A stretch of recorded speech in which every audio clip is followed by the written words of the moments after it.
This is a lecture from OpenTuition.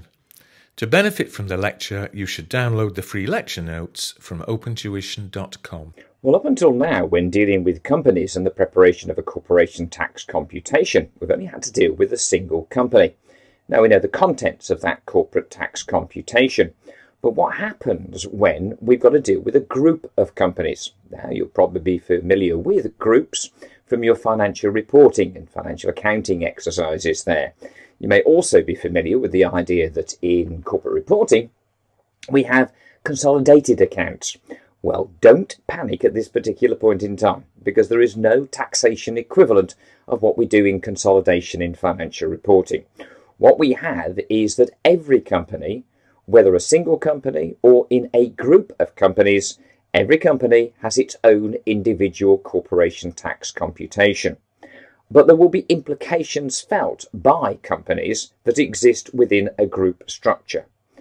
Now, those implications will be a combination of two things. There are, in certain areas, rules and regulations that stipulate the group relationships and the issues that pertain to them. But then against that, there are also claims and elections available to group companies, depending on the precise group structure, which may therefore improve the situation so far as the companies are concerned. So for every company, we will produce its own corporation tax computation. But when we define groups, we define them in terms of two percentage levels, which, as you'll see here in our introduction to Chapter 22, are defined by membership of either a 51% group, or when it gets rather more interesting, when we step it up to 75% groups. And we've got a list of issues that we need to deal with. Now, so far as related 51% group companies are concerned, we were introduced to those back at our introduction to corporation tax, when we saw that we would have a profit limit of 1.5 million for an individual single company. And that profit limit would determine whether or not the company was large.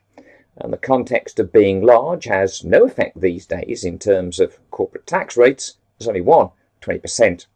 But where it does have an effect is when you pay your tax. And you may recall, I hope you do, we're reminding you of that very shortly.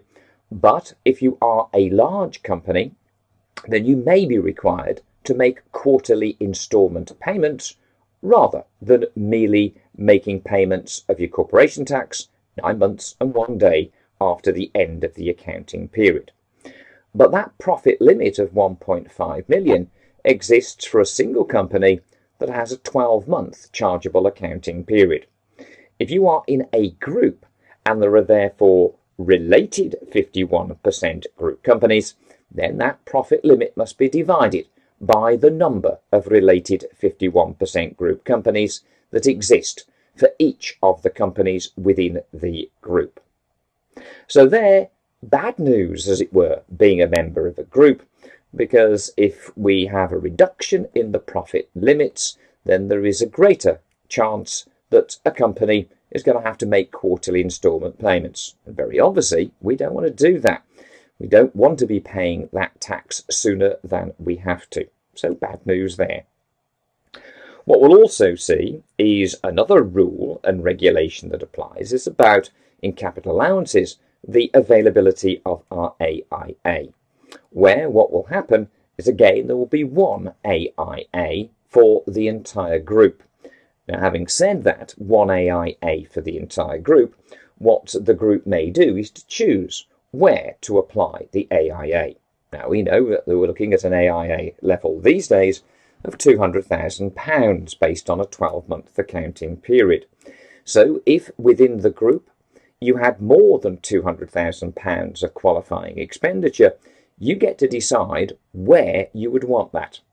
Now, in the same way as when we looked at losses, corporation tax losses, in our earlier chapter, we could see that objectives that we may have to get the best use out of those losses would be to avoid for companies having to make, yet again, those quarterly instalment payments.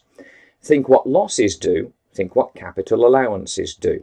They will reduce the profits of the company. So if we had a company whose profits prior to the deduction of any capital allowance was above the profit limit, by allocating more of the AIA to it out of the £200,000 available to the group, may allow you to bring that company, like a loss would reduce its profits, so too would capital allowances reduce its profits, specifically trading income. But if we could bring that down below the profit limit, that would avoid for at least one more year the requirement to make those quarterly instalment payments.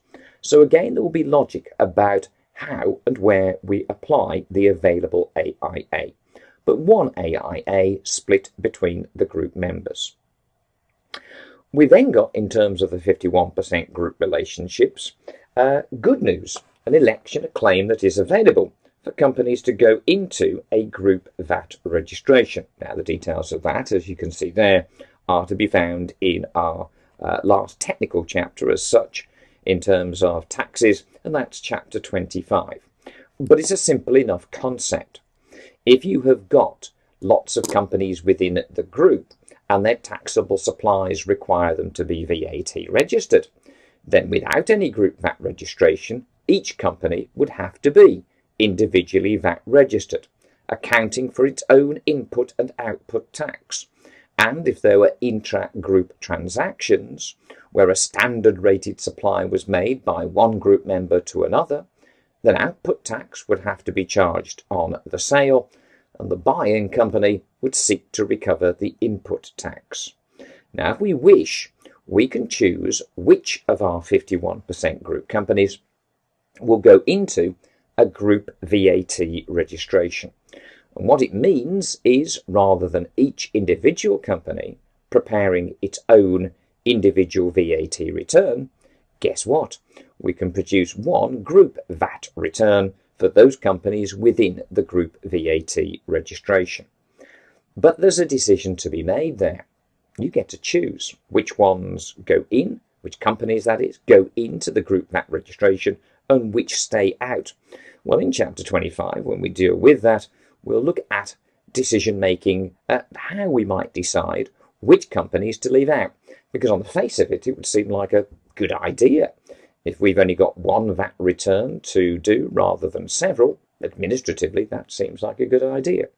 It would also have the added advantage that when you had that intra-group supply, that the seller, the supplier, would not have to charge output tax and the buyer would not have to seek to recover input tax, that intra-group transactions would be outside the scope of VAT. So in that 51% groups listing there, we got a couple of rules that apply that are going to be restrictive in terms of reducing the profit limit with the related 51% group companies, limiting the AIA in terms of capital allowances, but then a choice factor of which companies to bring into or leave out of any group VAT registration.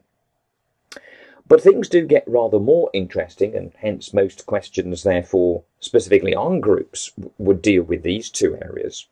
Dealing with, firstly, group relief of losses. Now, again, you are familiar with, and if you have forgotten, I would strongly suggest, before we move on to look at 75% groups, and specifically group relief of losses, that you go back and remind yourself of the basic loss reliefs for a single company. That if a company were to incur a trading loss, that would give a nil trading income assessment. And then what could we do with that loss? Very simple. You could use it in the current period. You could carry back, usually for 12 months, other than in a terminal loss situation when it was a 36-month carry back from the beginning of the period of loss. So current period, carry back, or otherwise carry forward. You then only have to remember, in each of those circumstances, what do you set the loss off against? And in both current period claims and carry back claim, or claims, as the case may be, the loss goes against total profits. Remind yourself on the corporate tax computation where total profits lies. It was, of course, before the deduction of any qualifying charitable donations that would then be deducted to derive a bottom line TTP. With carry forward, it was more restrictive. It will go against future trading profits and only trading profits of the same trade. Well, now we get introduced to a much more flexible concept, group relief of losses, such that once we have established which companies are in the relevant 75% group for purposes of group relief, then any amount of a trading loss, or indeed NTLR loss, but trading losses are for us at this level, any amount of a trading loss may be set off against any amount of the claimant company's TTP. So unlike with the single company reliefs, there is flexibility. You can make partial claims. Wasn't an option with those other single company reliefs. If you claimed against total profits, then all of the loss would be used against all of the total profit. You could not leave just sufficient of that profit to cover, for example, your qualifying charitable donations. Not an option. You either claimed it or you didn't. And when you carried forward, you didn't even have that option. It will go against the next available future trading profit. Well, now, once we have again defined who may group relieve with whom, then any amount of a trading loss may be group relieved against any amount of a claimant company's TTP of a corresponding accounting period, meaning that one company's loss within a group may be split between any other relevant 75% group members. Now again, going back to the point we made a few moments ago, how do we get the best use out of our losses? Well, one issue, of course, was to try to ensure that companies did not have to make quarterly instalment payments. Always a bigger risk within a group when, depending on, as we've seen, the number of related 51% group companies, you are dividing out that profit limit. You are reducing it, and therefore making it ever more likely that any individual company will be pushed into the large category and therefore have to make quarterly instalment payments. What do losses do? As we said when discussing capital allowances, they reduce profits. If therefore we can apply the losses where they would bring companies down out of being large to under the profit limit, then that avoids quarterly instalment payments being made. Another bonus for us in terms of elections available, good things available to group members, is gains group membership. Now again there, we will see that there's a combination of rules that apply for any intra-group transactions. When one gains group member transfers an asset to another, it has to be done in a specific way for taxation purposes. But then also elections and claims that are available. Now there's two such elections. One very simple one that we should be able to understand even at this point without looking at the detailed note is that we have available group rollover relief. Now remind yourself of what you saw, well, not that long ago in the previous chapter on rollover relief. What happened? There it was a company disposing of a qualifying business asset and then within the relevant time scale reinvesting the proceeds in another qualifying business asset, allowing rollover relief to apply. Well, the concept of group rollover relief is a very simple one. It is that one gains group member does the selling of a qualifying business asset and makes the gain, and then that gain can be rolled over against the base cost of a different gains group member that has gone out and purchased a qualifying business asset within that relevant time scale of 12 months before to 3 years after the date of disposal.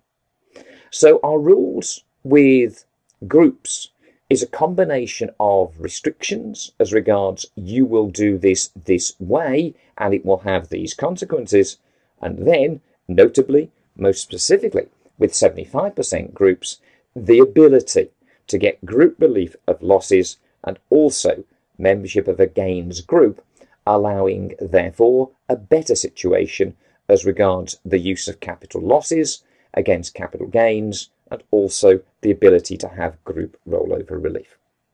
So, time now to look at the details of each of those areas. Firstly, something we do know something about from earlier studies, related 51% group companies. Now then, we know that this is not a good thing, that the more related 51% group companies a company has, then the lower will be its profit limit, and the lower its profit limit, the greater the prospect of having to make quarterly instalment payments to settle the company's corporation tax liability. Not good news.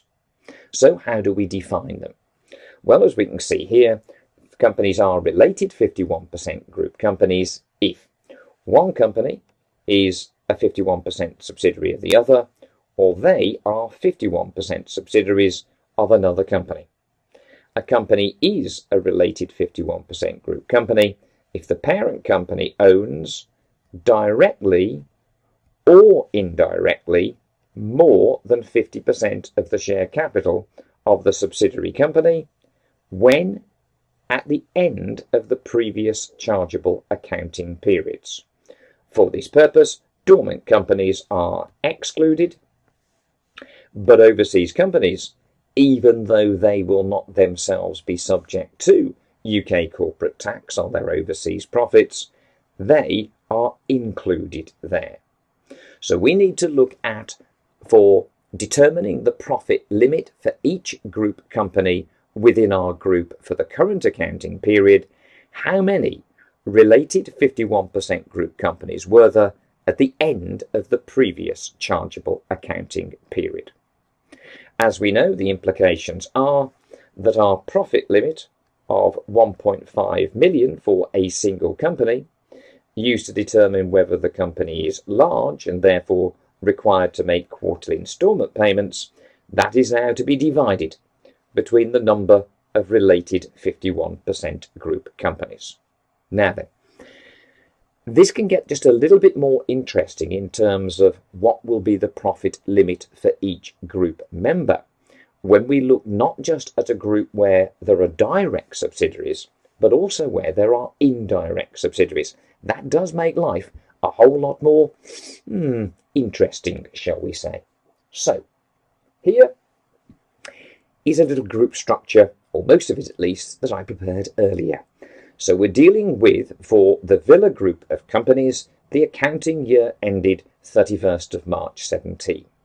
Now, Villa to begin with has got two direct subsidiaries, as you can see there, and do note down in your own books there. We've got Villa owns 90% of company A and 80% of company V.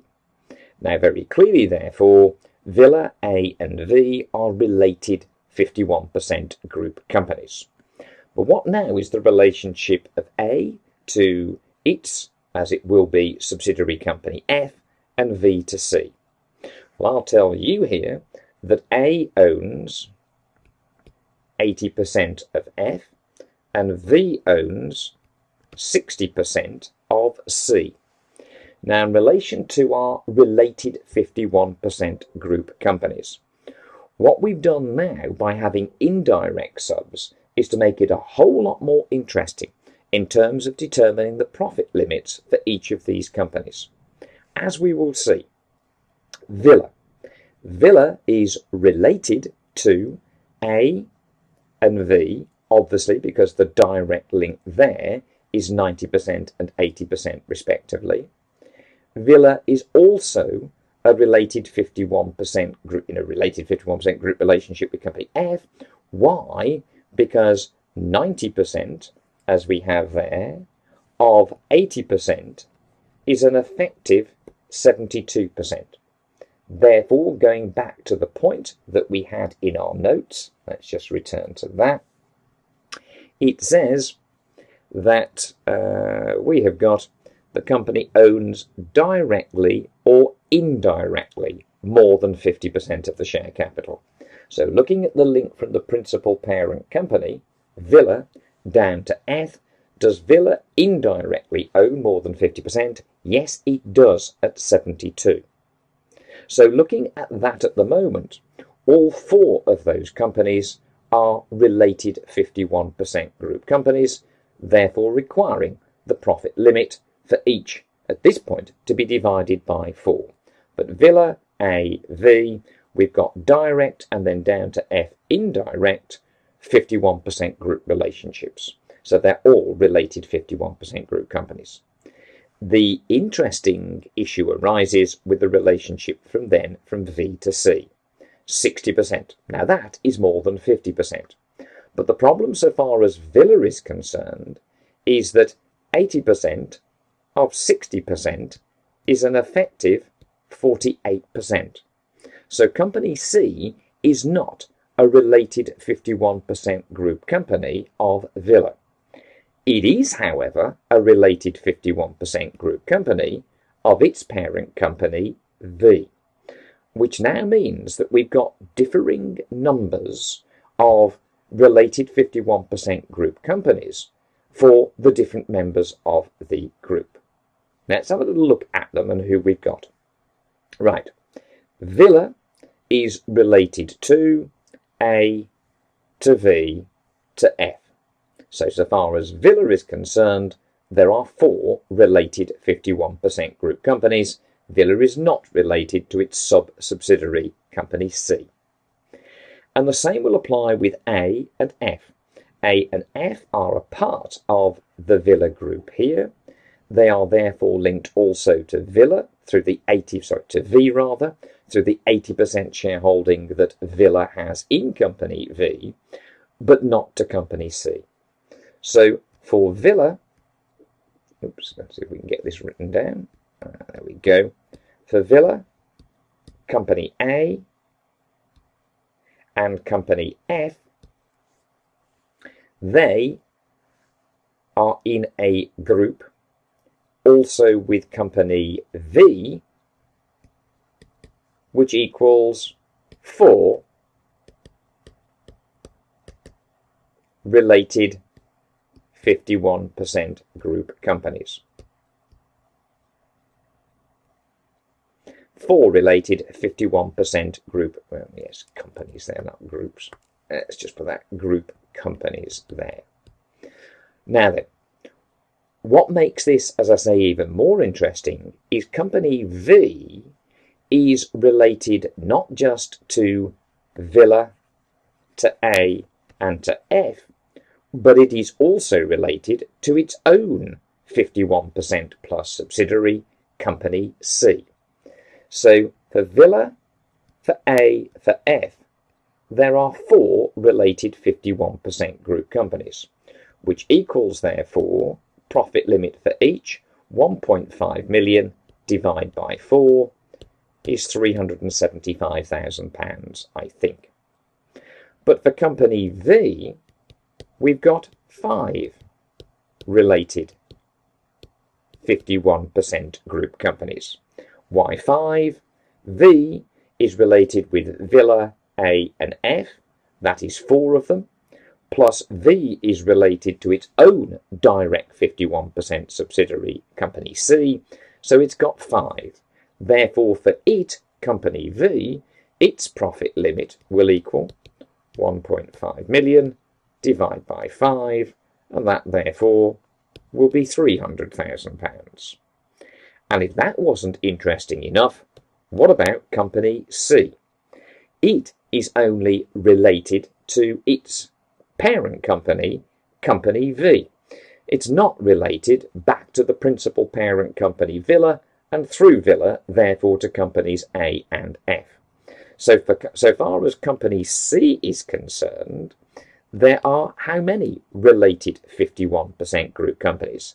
There is it, company C, and its parent, company V.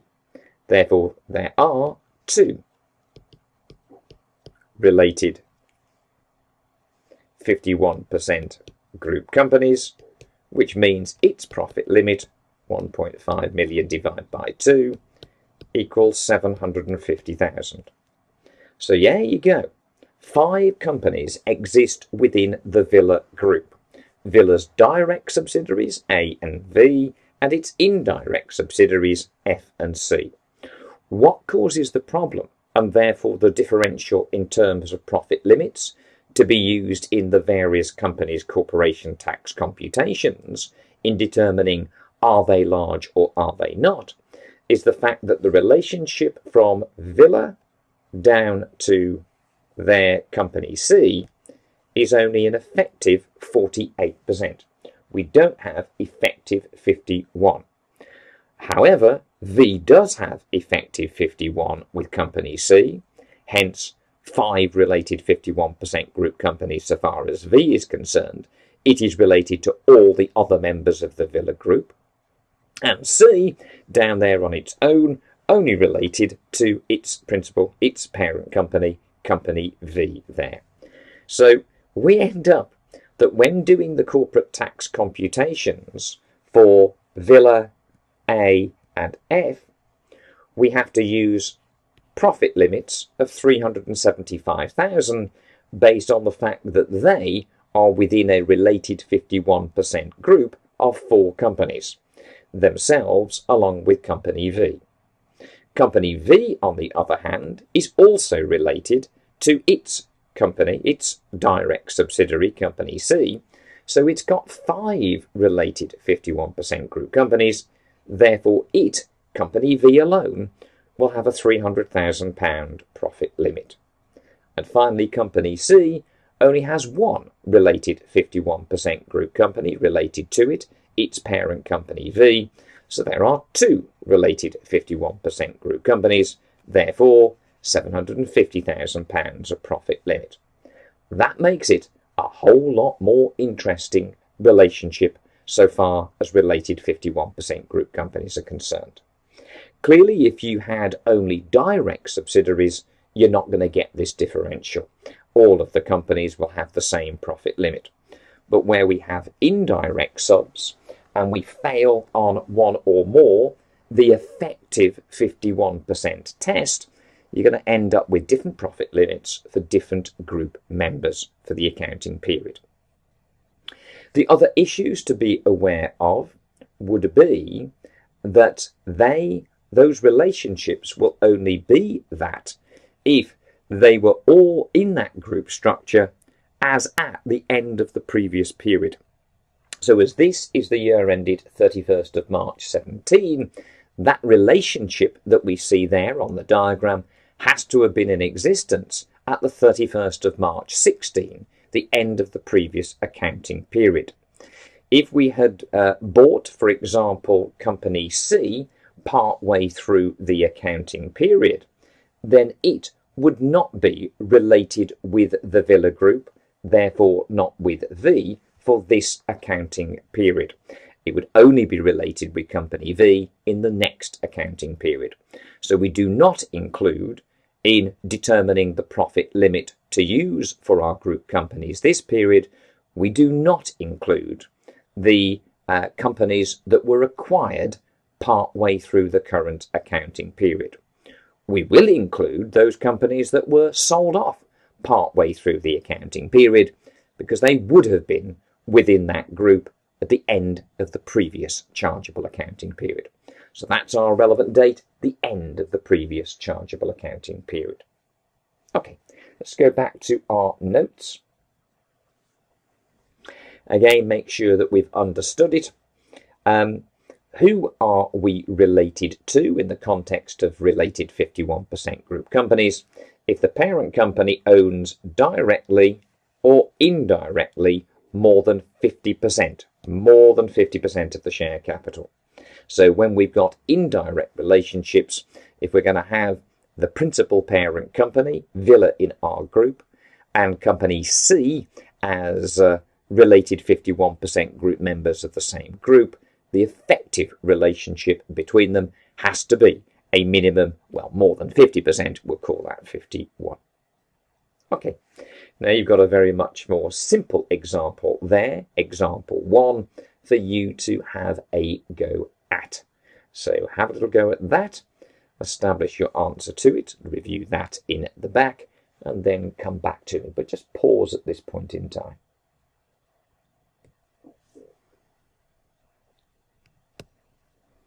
Okay, well, hopefully as you have now checked it out, we've got A Limited owning 100% of the share capital of V, F and C, So it's all direct relationships. There are 4 companies there that are related 51% group companies. So dividing 1.5 million by 4 would have given you a revised profit limit of, as you would know, £375,000.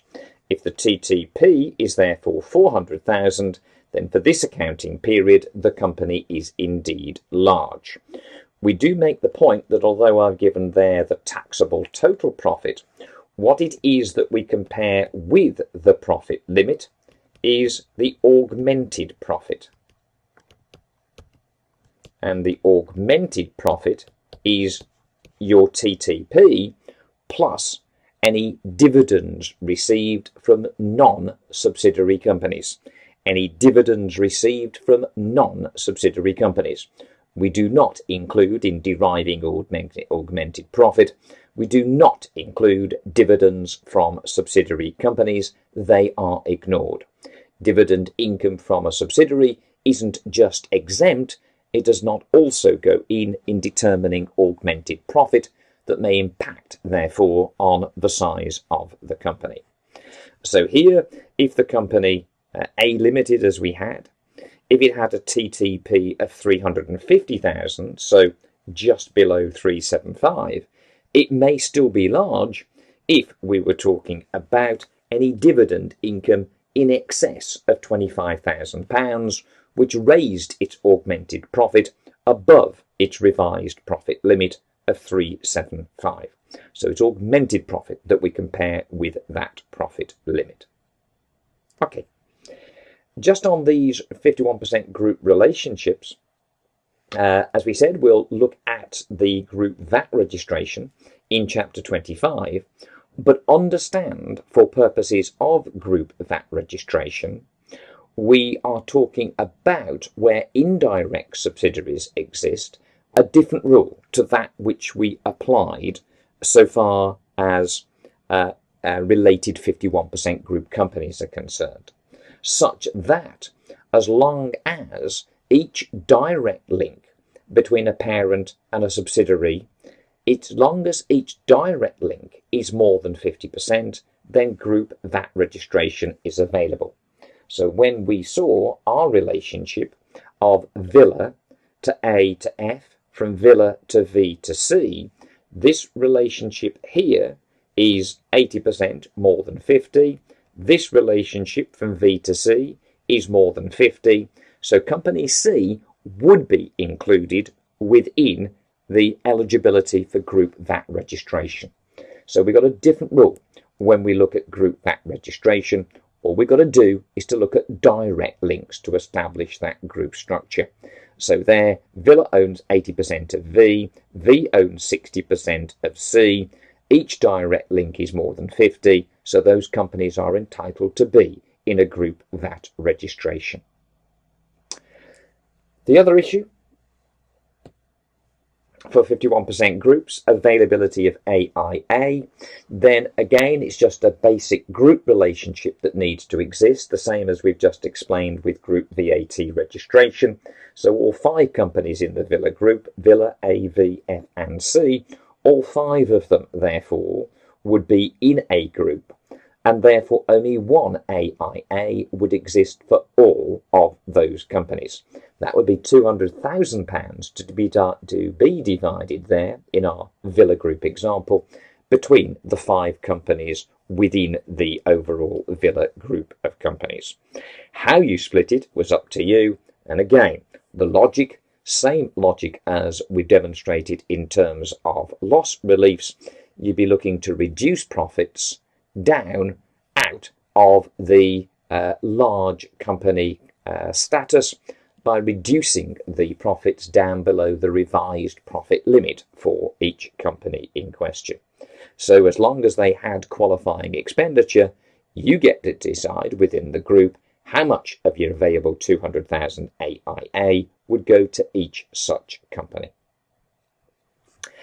That therefore means that, having dealt with 51% group relationships, we will then be able to move on, not now, but in our next session together, to look at the big ones, the big relationships, 75% groups, specifically next time, group relief of losses, probably the single most important area so far as groups are concerned.